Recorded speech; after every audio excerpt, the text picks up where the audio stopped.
Is this thing working? Hey, everybody. Welcome to episode 112.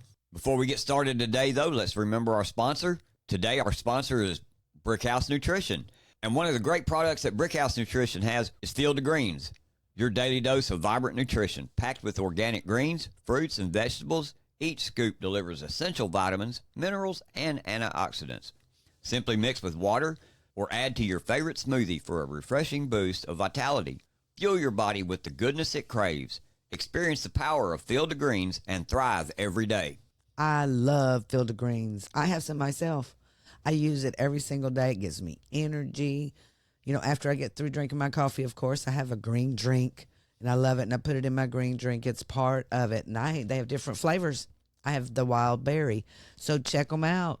Thank you to our sponsors and for you for clicking on the link below. Get you some Field of Greens. You'll feel better for it. It's www.brickhousenutrition.com. Cool. Let's get this show rolling. Welcome to the show, everybody. We're glad to be here with you today. Yes, we are. It's a heavy, heavy news day today, so bear with us. We're going to try to get through it. But before we get started, please share the show with all your friends. And we want to state that our opinions are our own, only our own. And if you agree with us, tell your friends and share the show. Also, stomp that like button and please follow us or subscribe wherever you see the name. Is This Thing Working? Also, you can get to every show and podcast on our website at www.is-this-thing-working.com. So check us out. Thank you for helping James and I grow. And don't forget to download the Rumble app because you can follow us on our show and also you receive instant notifications when we go live, which is every Monday through Friday at 2 p.m. Central Standard Time. Thank you very much, and let's get on to the show. Let's do it. Trump watch. You know, that's who we start with every single day. Trump is back in court. It resumes today. Stormy Daniels is back on the stand to be cross-examined by Trump's attorney. We've talked about Stormy Daniels for 2 days now, and guess what? We're going to do it again. We're going to do it again. Because Stormy Daniels seems to be the name on everybody's lips today. But we're going to, of course... let you know what happens after court, and it's going to become a big deal. But you know what? I would like to move on really to what is Trump's political fate. I mean, it likely won't be decided by the courts after all. Yeah. Do you think? Well, I don't think it will either because I don't think they're going to convict him of anything. In any of the cases that they brought against him, I don't think they will. So, like you say, what's the end game in this? Yes. I mean, the prosecutors handling cases from Georgia to Florida to Washington, D.C., you know, they're having issues getting them going. They keep having speed bumps, and it's crazy. They're trying to go after a former president. But as of now, the wave of prosecutions don't seem destined to deliver the kind of legal accountability that Trump's investigators promised, or the devastating political blow to Trump's presidential prospects that has animated his detractors since the cases were announced with great fanfare over a 5-month span last year. I'm getting this out of Politico, by the way. You know, in a lot of ways, I do agree with this. What they're saying, that they brought all these cases up here and it's all fell flat on its face because they're bogus to begin with. And the thing is, it's crazy that they thought that any of this, like you said, like we've talked about before, it's crazy that they thought that any of this would lead somebody to sway their vote one way or the other. In my mind, it doesn't matter if this was President Trump or Ron DeSantis, hell, Nikki Haley for that matter. If I sat here and watched any of those three people being taken through the ringer like this, especially if they were my candidate, none of this shit would sway my vote. Yeah, well, it hasn't swayed our vote at all. I mean, any of the MAGA. I mean, we've been out here 100% for Trump because we know what's going on behind the scenes. We know, and we've already talked about, and we've showed you over and over and over how they were bringing charges against Trump that were no crimes were committed. They made crimes to go after him. But this is what they think of you. In this article, someone who is this that said Kimberly Will. Okay, she's a professor, the University of Baltimore law professor, a former assistant U.S. attorney. She says, I do think people had too high hopes for these cases to take the place of grassroots organization and self-education and voting rights and getting people to the polls and basically having a more fundamental and a real conversation about what we are facing now in under 200 days. I just thought courts were the last thing standing. They really did. Do you think they really believed that they were going to get President Trump? Do you think they really was going to? I've said that all along, that they knew from the start. They didn't care one way or the other if he was convicted. It wasn't ever about that. It was about bringing him into court and smearing him. And that's what they're doing in this hush money trial. They keep calling it, but it's backfiring on them, every bit of it. So we wanted to let you know that that's happening. Of course, you do know that it's all going to backfire.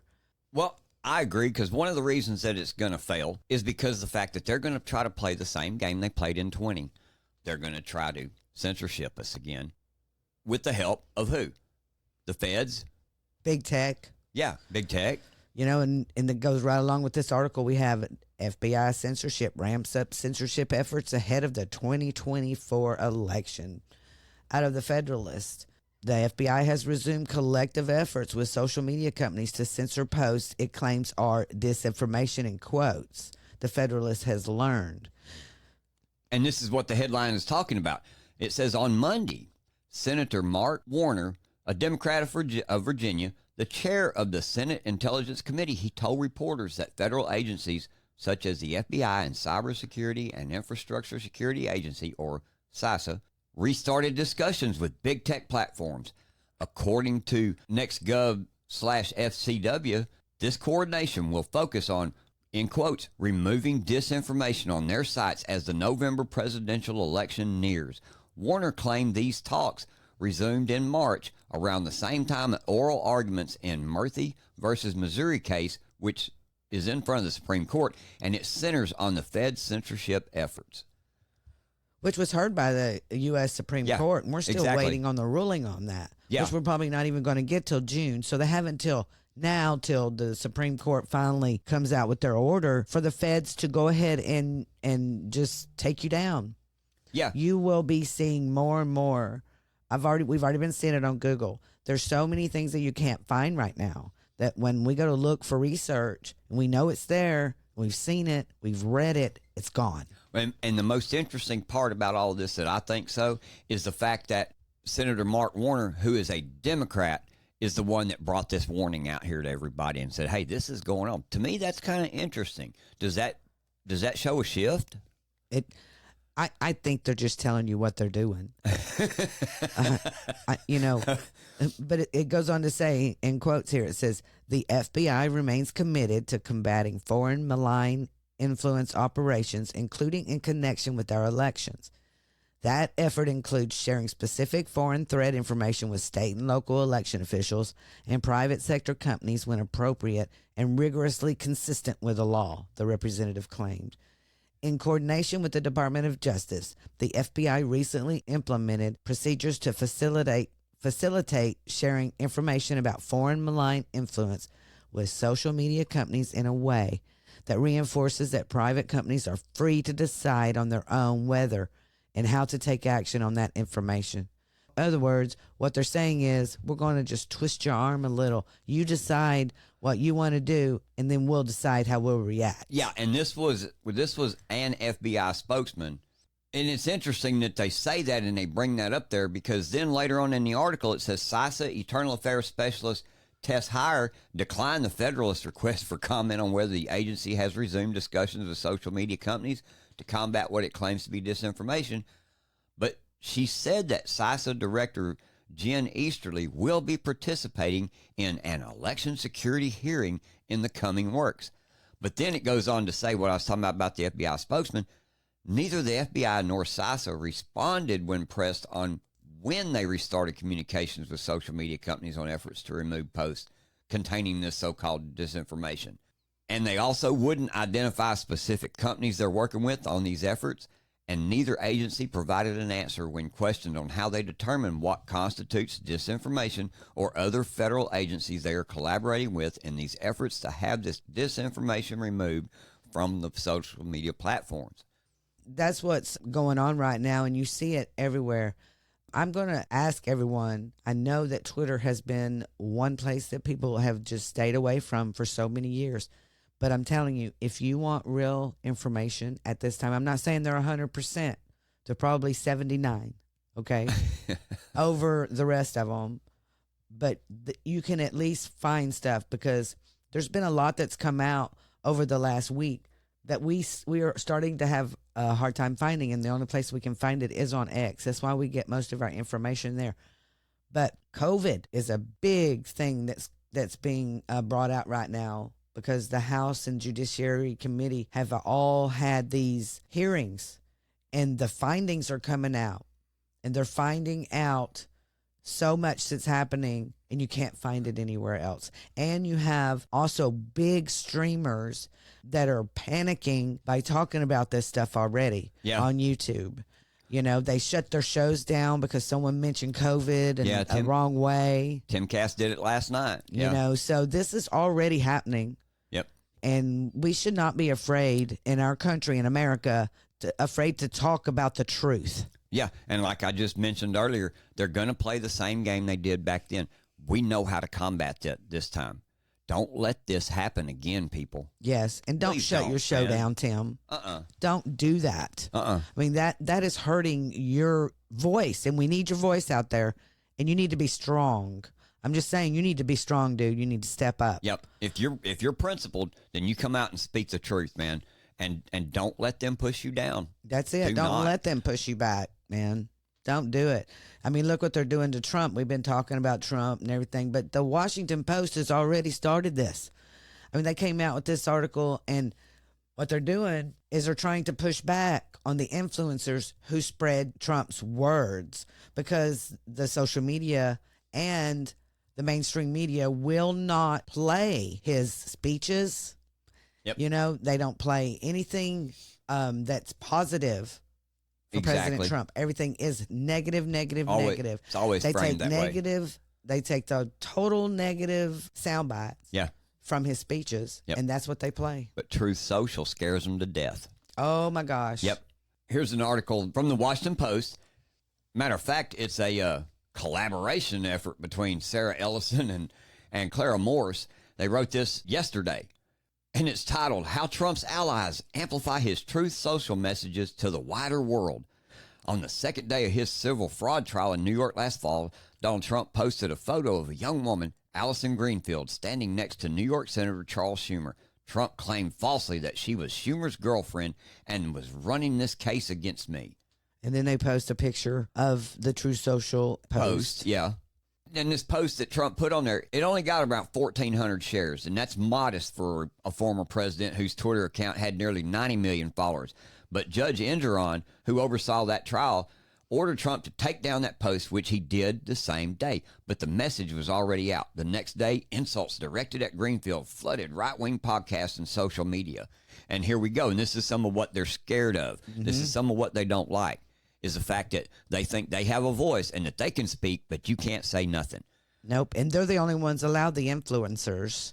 We're not allowed influencers on the right. Yeah. And I've been saying this all along. Every time that they talk about gag orders, everybody knows what President Trump is about, and everybody knows what he stands for. And us that support him, we got to be that voice, and we can come out and speak these things. They can't stop all of us. That's right, because they continue to gag him. He is the only person that I have ever seen that has been gagged so many times and shut down and not listened to and pushed aside. And you know why? You know why they do this? Because he's effective and the people love him. Well, and they love him more because of this. But you should read what some of these. I mean, here's some just an example of some of them. Laura Loomer, she says President Trump posted this on Truth Social. Judge Arthur Engeron's principal law clerk, Allison Greenfield, appears to be a Democrat political operative who is collaborating with Senator Schumer, who has openly proclaimed his desire to get Trump and see him jailed. Witch hunt. That's from October 3rd of last year. Timcast said from October 3rd last year, these people have an agenda. They have a bias, obvious bias against Donald Trump from day one. Michael Knowles, on October 4th, he said Trump took a swipe at one of the judge's staff members and pointed out that she's a huge lib. Allison Greenfield, she's a big lib. She's a big Democrat. I mean, and it just goes on, and that's what we want to see out there, and they hate that. They hate it. They hate it that he has so many people on his side, so many people that is amplifying his voice. because they will not let him speak. Now, how does that happen in America? That we do not allow the presidential candidate on the Republican side to speak. This is what I was talking about with the censorship earlier. They can shut him down. They can't shut us all down. They can't, man. That's why we're here, folks. They tried it last time and people complied. Don't comply with that crap this time. Don't, man. Don't. You say what you need to say, and please help us amplify President Trump. That's what we're here to do. That's what we want you to see you do. We have to help this man overcome these criminals. Yep. Because that's what they're doing. It's criminals. Yep. And this is what I mean by criminals. Breaking, of course, it's always breaking exclusive from Joe Hoff. The left's election industrial complex has been discovered and defined. So while they're censoring everybody else over here, the left is working in the background and making their own election corporation. Yeah. Folks, this is so important. Yeah, and this comes from jimhoff.com is where this is coming from. Joe Hoff. Joe Hoff. Damn it. The other day I called him Jim Holt. Today I call him, yeah. Well, they're brothers. There's Jim and Joe. Oh. Yeah. Ah. Yeah, and see, he has his own website. Jim is more of the Gateway Pundit. Joe is more kind of like in the background. Independent. Yeah, he's more of an investigative reporter, like he just found this right here. Cool. Okay. So now that I explained the two, it's cool, man. It took me a minute too. Yeah, they're brothers. But you need to go on joehoff.com and you'll find a chart, and it's called Political Technology Industry Landscape 2022. And I'm talking to our podcast audience because this is very important that you see this. It is a whole it's a strategy of how they have been working on our elections for several years. Yeah, Joe Hoff goes on to write that there is a battle over U.S. elections going on today. It's the left's election industrial complex versus fair and transparent U.S. elections. A document produced by Higher Ground Labs entitled The 2022 Political Tech Landscape Report outlines what we have labeled the election industrial complex. It begins with an introduction and summary of the results of the 2022 election using the left's bastardization of the word democracy and projection of their communist actions upon those who want fair and transparent elections. It says, voter suppression and 2020 election deniers presented onerous challenges in 2022 with active efforts to attack vote by mail, close polling places, harass nonpartisan election administrators, and spread misinformation in Arizona, Georgia, Florida, and beyond. Technology is playing an increasingly important role in supporting coordinated responses to attacks on democracy, from refining message development to enhancing on-the-ground organizing to informing and protecting voters. And so the corruption in the 2022 Arizona election process, for example, where tens of thousands of voters were disenfranchised, was obviously ignored in this document, while claiming the election was an affirmation of the Biden administration's focus as well as a rejection of far-right extremism. A review of Higher Ground Labs' website, though, shows that the leadership team, to include many far-left actors, including Derek Parham, who is a former deputy CTO to Hillary for America, Deval Patrick, who is a former governor of the Commonwealth of Massachusetts, and Julius Genachowski, who is the former FCC chairman and managing director at Carlyle. Genachowski was Obama's FCC chairman in his first term.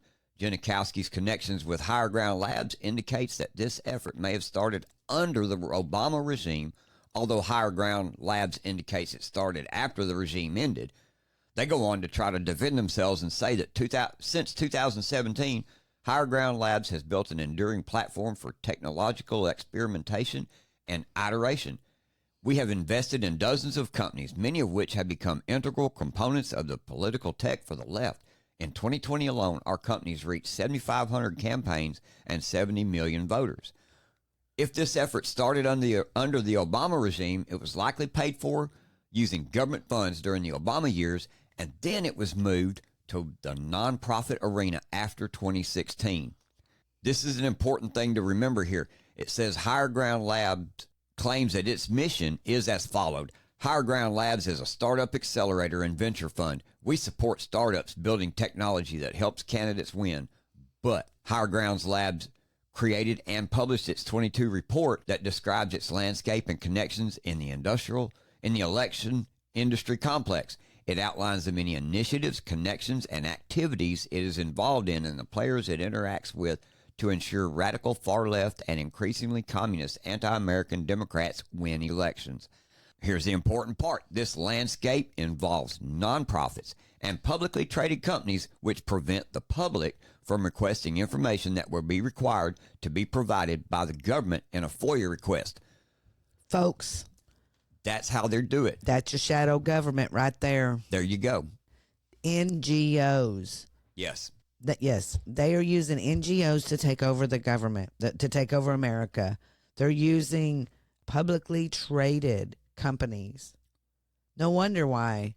Well, yeah, because they're all in it together. Exactly. This makes a whole lot of sense how it happened in 2022. Yep. I mean, well, in 2020. 2020. You notice they don't mention 2020. You notice that wasn't in there? Right. It was one time, and that very briefly. And then they focused on 2022. And then they focused on 2022 because 2020 is what they did here. And the FOIA requests for these non-government agencies, I mean, that's, to me, that needs to be fixed. I agree. In some form or fashion. And the reason why this is so important, this FOIA request, and that we're having problems investigating these NGOs, and our illustrious Texas Attorney General Ken Paxton has been on the ball trying to get information from NGOs. And he has, of course, we talked about this before, how he has sued the Annunciation House for documents, and they have refused. So Attorney General Ken Paxton seeks injunction halting border NGOs' systematic criminal conduct in Texas. This is the problem that we have. We cannot look at their texts, emails, find out any Freedom of Information Act whatsoever from these NGOs. That's why they use them. This is an example of the problem that we're having. Ken Paxton has filed this application for a temporary injunction to halt the systematic criminal conduct in Texas. They have reviewed and obtained sworn testimony indicating that Annunciation House's operations are designed to facilitate illegal border crossings and to conceal illegally present aliens from law enforcement. It goes on in his press release. He goes on to talk about this, and he gives a story. He says that, if y'all remember, we did talk about this in some of our previous episodes.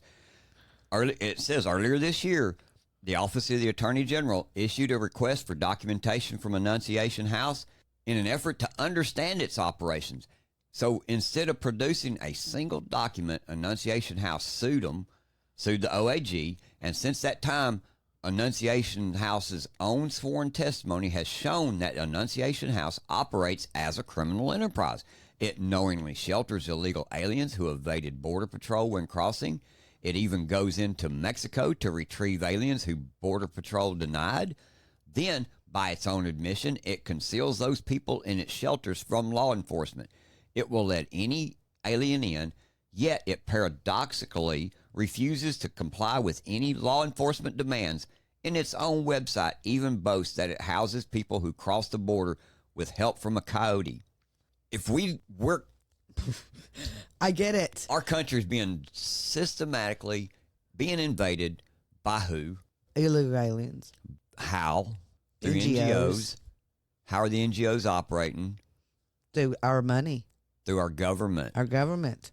Our government is paying these NGOs to facilitate illegal border crossings into the U.S. and really into Texas. Because that's where they want to invade our country. To invade our country.